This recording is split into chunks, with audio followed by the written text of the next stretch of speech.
종교개혁을 한마디로 얘기하면 어떻게 얘기할까? 제가 하루 종일 생각을 해봤는데 이렇게 얘기할 수 있지 않을까라는 생각을 했어요.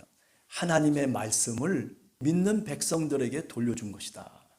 하나님의 말씀인 성경을 교회가 갖고 있었어요. 교회라고 하는 것은 곧 교황을 의미하는 거죠. 종교개혁을 통해서 이 하나님의 말씀은 바로 우리 모두의 것이다. 그런 생각을 다시 한번 깨닫게 한 운동이 종교개혁 운동이다라고 얘기할 수 있는 것이죠. 비텐베르그 대학 성당에 95개 조항 안방문을 루터가 붙였습니다. 박정희 시대 때 또는 전두환 시대 때 대학에 보면 대자보를 붙였잖아요. 독재자를 향한 그런 여러 가지 이야기들을 대자보로 붙였었거든요. 대자보를 붙인 놈이 누구야? 찾아내 색출하기 시작합니다. 쫙 막 그래가지고 결국 잡혀가지고 군대 끌려가고 뭐 이런 일들이 사실은 굉장히 많이 있었거든요. 그런데 이 시대도 그런 시대와 다를 바 없는 모습이었습니다. 95개 반박문을 루터가 붙였던 것이죠. 그것이 도화선이 돼가지고 유럽 전체에 종교개혁 운동이 일어나기 시작하는 겁니다. 종교개혁 이전에 중세 사회를 저는 이렇게 표현하고 싶다라는 생각이 들어요. 천국도 돈만 많이 내면 남보다 더 안락한 편안한 자리를 내가 누릴 수 있다라고 하는 생각을 주입하기 시작하는 거죠. 그게 면벌부라고 얘기할 수 있는 겁니다. 이러다 보니까 중세사회라고 하는 것이 어떤 모습입니까? 그죠? 교회가 신뢰를 받을 수 없는 상황이 되고 성직자들의 도덕적 삶이라고 하는 것이 땅바닥에 떨어져 있는 삶이었었죠. 성직자들도 돈의 위력 앞에 찌들 대로 찌들어 버렸습니다. 중세 카톨릭이라고 하는 것 자체가 하나님을 일종의 만몬신으로 섬기는 모습을 지녔었다라고 얘기 드릴 수가 있을 것입니다. 돈이면 모든 것이 다 되고, 그리고 물질이면은 모든 것이 다 될 수 있는, 천국까지도 소유할 수 있는 타락된 모습으로 결국 그러다 보니까 연옥 교리가 말하자면 확대되기 시작합니다. 연옥의 교리라고 하는 것이 사실은 애당초부터 있었던 것이 아니죠. 중세가 시작되면서부터 연옥의 교리라고 하는 것이 교권과 더불어서 교회의 확장과 더불어서 연옥 교리가 생겨나기 시작한 겁니다. 여러분, 이 연옥이라고 하는 게 뭘까요? 캐톨릭 같은 경우에는 이 연옥 교리를 믿고 있지 않습니까? 천국을 가는데 지옥과 천국 사이에 뭐가 있냐면 연옥이 있는 거예요. 중간 매개적인 또 다른 장소가 있다는 거예요. 여러분, 이게 맞을까요? 틀릴까요? 이거 분명히 틀린 얘기입니다. 메디아론이라고 하는 것이 보다 더 확대되기 시작해요. 이 메디아라고 하는 게 뭐냐면 하나님과 인간 사이에 중개적인 것들을 놓기 시작하는 거예요. 그게 교황이라고 하는 것도 하나님과 인간 사이에 중개적인 어떤 다리를 놓는 겁니다. 사제라고 하는 신분도 뭐예요? 고해성사를 어디다가 하는 거예요? 고해성사를 하나님께 직접 하는 게 아니라 고해소에 막을 치고 뒤에 앉아있는 신부에게 다가가서 자기의 죄를 고백하면 그 신부가 그 고백한 죄에 대해서 벌을 가합니다. 왜 신부한테 가서 자신의 죄를 고합니까? 뭐 상담받는 겁니까? 아니잖아요.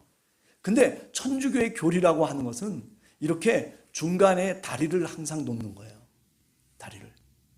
예를 들면 성모 마리아를 숭배하는 것도 마찬가지입니다. 참 우리가 죄인이니까, 거룩한 사람이 아니니까 우리가 기도를 해도 하나님이 들으실 수가 없다는 거예요. 그러면 어떻게 해야 돼요? 그 가운데다가 뭘 만들어야 돼요? 다리를 만들어야 돼요.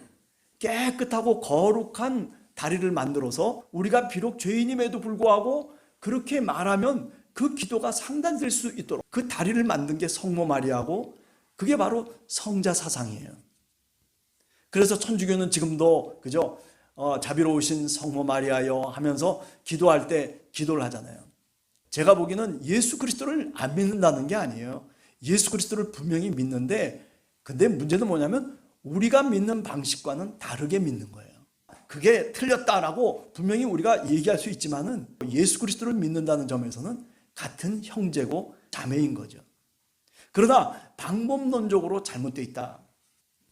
더 나가서 이제 중세사회 속에서는 그러다 보니까 어떤 식이 돼버리냐면 교황이라고 하는 교권이 강력해지면서 교황 무호설이 나오는 거예요. 교황은 오류가 없다는 거예요. 교황이 말하는 것 하나하나가 다 오류가 없다는 거예요. 그러니까 교황이 마음대로 자기 뜻대로 하기 시작하는 거예요. 국가를 움직이는 황제보다도 더 강력한 힘을 갖게 되는 거죠.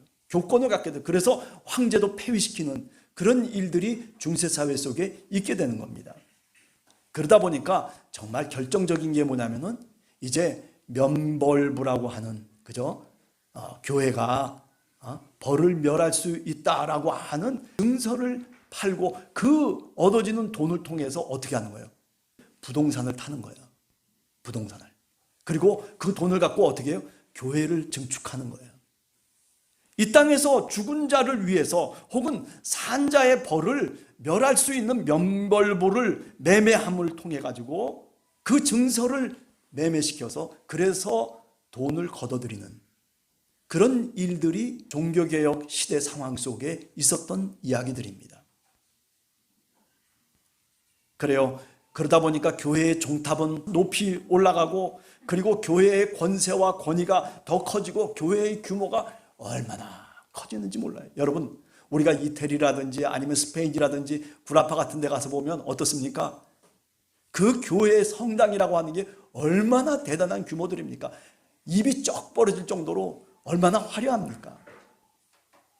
그게 다 뭐예요? 그게 다 백성들이, 믿는 사람들이 피땀으로 만들어 놓은 건물이라고 하는 것을 우리가 분명히 깨달아야 됩니다. 이렇게 종교개혁 시대 속에서 많은 사람들이 실망하고 교회가 만능적인 힘을 갖고 있는 것처럼 그렇게 오해하고 착각하게 만들고 그러다 보니까 중세사회가 종교적인 타락의 늪에 그대로 빠져버려서 허우적거리는 상황이었죠. 그럴 때 이제 루터를 통해서 종교개혁의 횃불이 들려지기 시작했다라고 하는 겁니다. 종교개혁의 3대 슬로건이 뭘까요? 오직 믿음으로, 오직 말씀으로, 그리고 오직 은혜로, 이렇게 세 가지를 얘기할 수 있어요. 오직 믿음으로 의롭다 하심을 얻는다. 구원은 믿음으로써 구원을 얻는다라고 하는 분명한 성경의 교리가 분명히 있어요. 성경의 말씀, 오늘 우리가 읽은 본문도 믿음으로 하나님의 의가 우리 가운데 임한다는 거 아니겠어요? 그래서 우리가 구원받은 하나님의 백성이 되고 그 믿음을 통해서 하나님께 값없는 은혜로 우리가 하나님 앞에 나아갈 수 있게 됐다라고 하는 것 아니겠습니까? 그런데 캐톨릭은 어떻게 이야기를 하냐면, 그래, 믿음으로 구원받는 것 인정한다. 그러나 거기 플러스 알파가 더 있어야 된다는 거예요. 그 알파가 뭐냐면 교회가 칠성례를 행하잖아요. 그 칠성례도 구원의 방편이다라고 얘기하는 거예요. 이거는 뭐와 똑같냐면 갈라디아서에 보면 이런 얘기가 있어요. 갈라디아 교회 속에 율법주의자들이 들어와요. 할례주의자들이 들어와 가지고 뭐라고 주장하냐면은 바울의 가르침에 반대하면서, 그래, 좋아, 예수 그리스도를 믿는 믿음을 통해서 구원받는 건 맞는데 그런데 이것으로는 불충분해. 충분한 조건이 되려면 플러스 알파, 알파가 뭐냐면 율법을 지키고 할례를 행해야 된다는 거예요. 사도 바울이 가르치는 그 진리를 왜곡시키기 시작하는 거예요. 사도 바울이 무슨 정말 사도냐? 정말 예수님이 살아생전에 가르침을 받았던 사람이냐? 아니지 않느냐? 그러니까 우리는 베드로의 가르침을 받고 우리는 요한의 가르침을 받았다. 우리가 정말 정통적인 신앙을 갖고 있는 사람인데 우리가 보기에는 바울이 가르치는 것이 잘못됐다는 거예요. 믿음으로만 구원을 얻어? 아니야, 플러스 할례를 행하라는 거예요. 그런 식으로 플러스 알파를 해가지고 믿음의 구원의 완전성을 얘기하려고 하는 거예요. 그래서 가톨릭 교회는 이렇게 믿음으로 구원받는다는 것 다 인정해요. 그러나 플러스 알파를 얘기하는 거예요. 플러스 알파. 그래야 온전한 구원을 이루어진다. 그러니까 플러스 알파가 만약에 안 되면 온전한 구원을 이룰 수 없으니까 뭐가 필요한 거예요? 천국에 완전히 들어갈 수 있는 것이 아니라 그렇기 때문에 연옥이 필요한 거예요. 그래서 연옥에 들어가서 어떻게 해야 되는 거예요? 사람이 죽고 난 다음에 저 천국에 들어갈 수 있을 정도로 믿음이 차지 않은 사람들은 어떤 식으로 해야 돼? 연옥에 가서 다시 갈고 닦아야 되는 거예요. 여러분들이 천주교에 가서 신앙생활하면 저 연옥에 가서 여러분들 갈고 닦아야 돼요. 갈고 닦아야 돼요.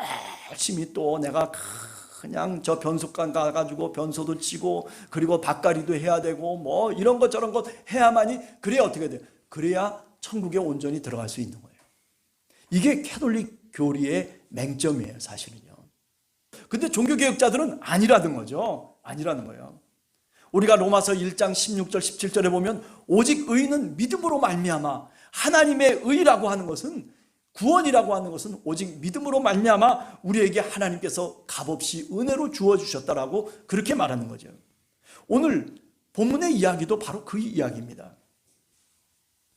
여러분, 인간의 행위라고 하는 것이 얼마나 부족합니까? 그죠? 인간의 행위를 통해서 어떤 의를 쟁취할 수 있다라고 그렇게 가능성을 얘기하는 것은 다 이단입니다. 여러분이나 저나 할 것 없이 다 사실은요, 부패되어 있는 그 상태 그대로 살아가는 사람들입니다. 내가 예수 그리스도를 믿고 하나님의 뜻대로 산다라고 혹시 그렇게 착각하면서 살아갈 수 있는 사람들도 어쩌면 있을지 몰라요. 그러나 여러분, 우리는 그렇게 살아가는 사람들이 아니에요. 우리는요, 아담의 후손이에요.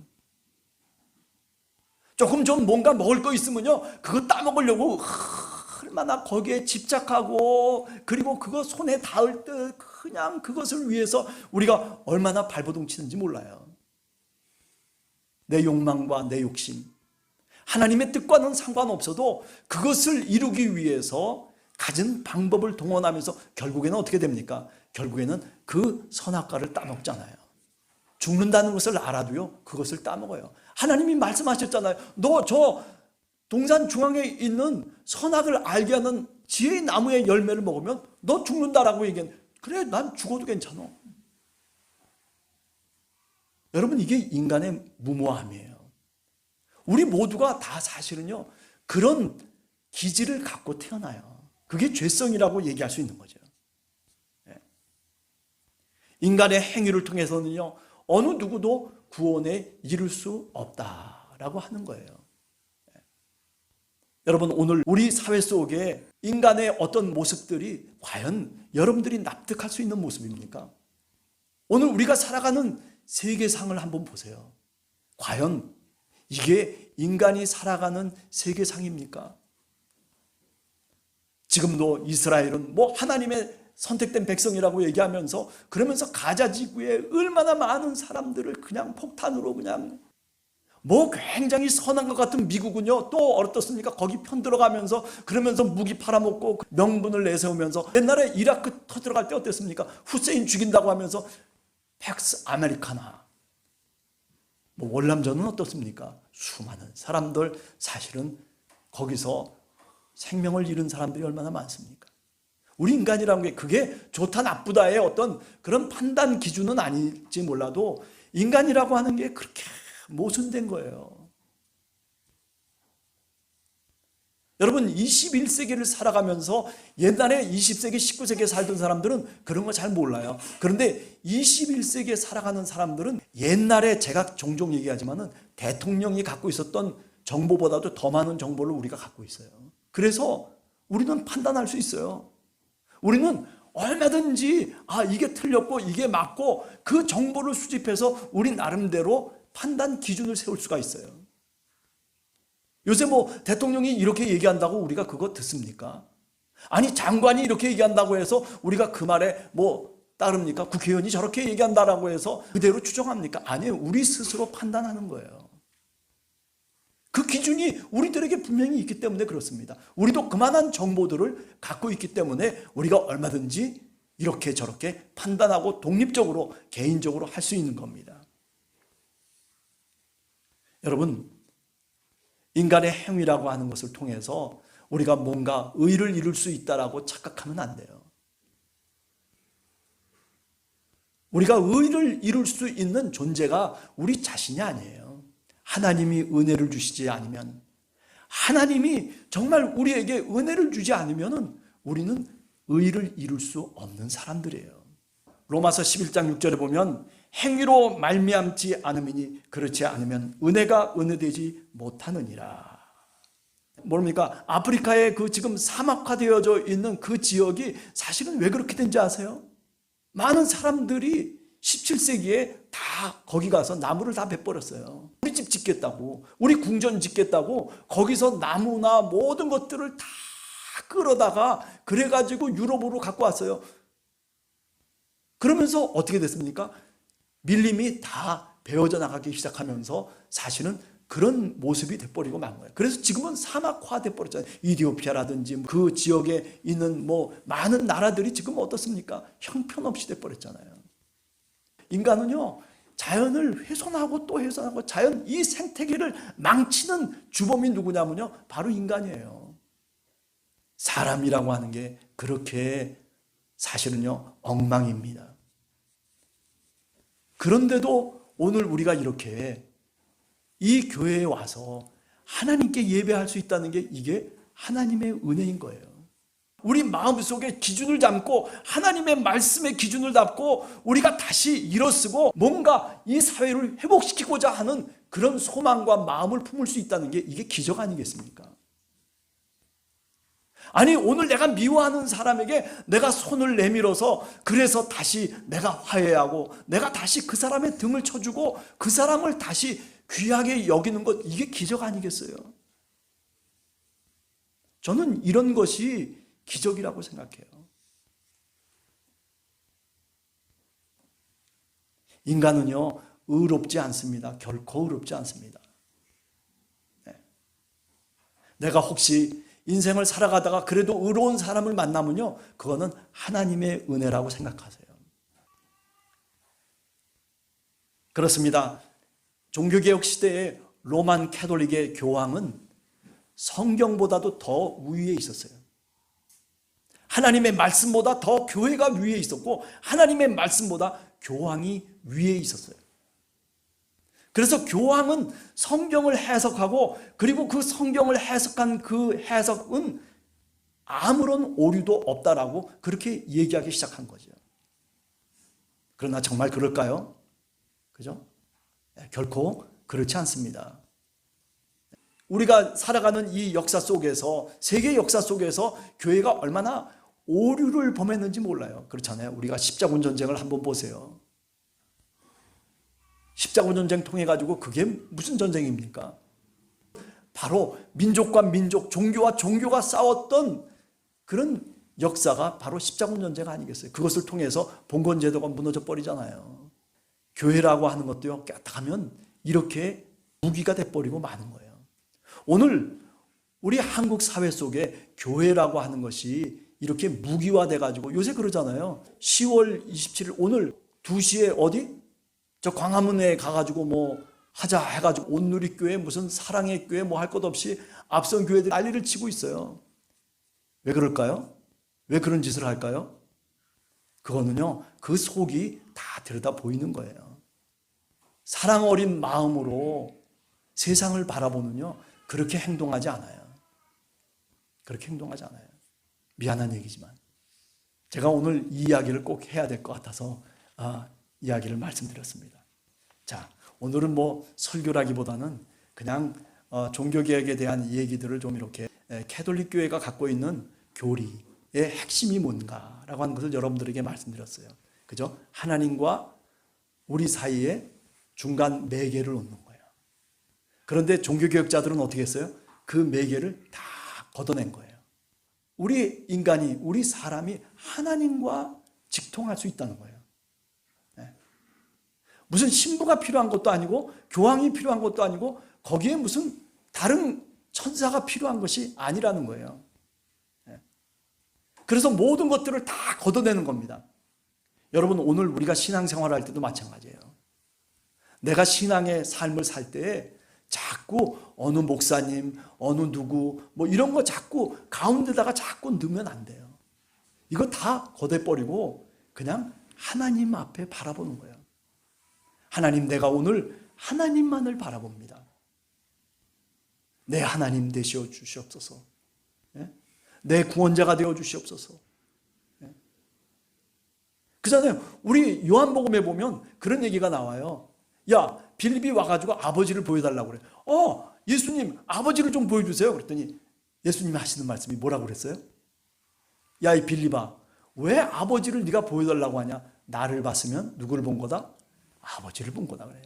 하나님 아버지와 우리 사이의 중개자는 예수 그리스도밖에 없어요. 나머지는 다 가짜인 거예요. 네. 종교개혁이 500년 넘게 지나가고 난 다음에 오늘 우리 시대 속에 다시 종교개혁이 필요합니다. 네. 그죠?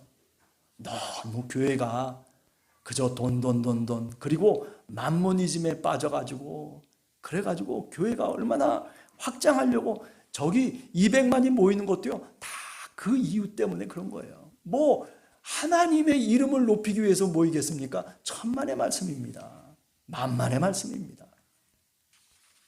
오늘 우리 교회가 조금 크면은 부동산 구입하고 세습하고, 여러분 이거 분명히 잘못된 겁니다. 자, 오늘은 조금 좀 이런저런 얘기를 했는데, 우리가 캐톨릭 교리에 대해서, 캐톨릭이 제가 이단이라는 얘기를 하는 게 아니에요. 믿음의 방식이 우리와 다르다는 것을 얘기하는 거예요. 그러니까 얼마나 힘들겠어요, 믿음 생활하는 게. 우리는 그냥 눈을 뜨고 보면 하나님이 보이는데 거기는 눈을 뜨고 봐도 하나님이 안 보이는 거예요. 그럼 뭐가 보여요? 성모 마리아가 보이고 교황이 보이고 교회가 보이고 사제가 보이는 거예요. 그런데도 천주교회가 왜 그렇게 부흥할까? 그죠? 참 저는 어떤 때는요, 이게 참 우리 백성들이 너무 몰라서 그런 것 같다라는 생각도 해보게 됩니다. 여하튼 여러분들 우리 종교개혁의 정신이 뭔지를 잘 생각해서 하나님과 우리 사이에 다른 거를 놓으시면 안 됩니다. 절대 다른 것을 놓지 마시고 그저 눈만 가면 하나님이 탁 앞에 있는 그런 마음으로 우리가 살아가는 여러분 되시기를 원합니다. 여러분, 신학 용어 가운데 코람 데오라고 하는 게 있어요. 코람 데오라고 하는 건 라틴어인데 무슨 뜻이냐면 하나님 앞에서 우리가 살아가는 삶의 모습도 하나님 앞에서 살아간다는 거예요. 우리가 하나님 앞에 살아가는 모습으로 우리가 신앙생활을 하는 여러분들 되시기를 원합니다. 기도하겠습니다.